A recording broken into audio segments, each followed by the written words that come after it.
नमस्कार दोस्तों, मैं हूं दिनेश लाल यादव निरहुआ और मैं आप लोगों को बताना चाहता हूं कि एक बहुत ही शानदार शो जिसका नाम है दुपहिया, जिसको लिखा है अविनाश द्विवेदी ने।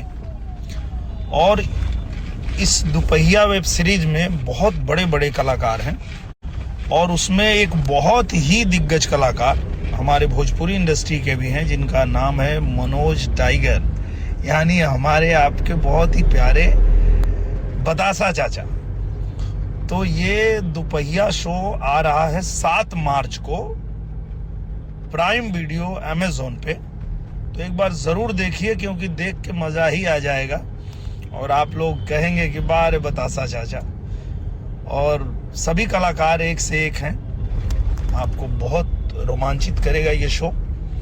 और हमारे जो अविनाश भाई हैं, उन्होंने इतना शानदार बतासा चाचा। तो ये दुपहिया शो आ रहा है 7 मार्च को प्राइम वीडियो अमेज़न पे। तो एक बार ज़रूर देखिए, क्योंकि देख के मज़ा ही आ जाएगा और आप लोग कहेंगे कि बारे बतासा चाचा।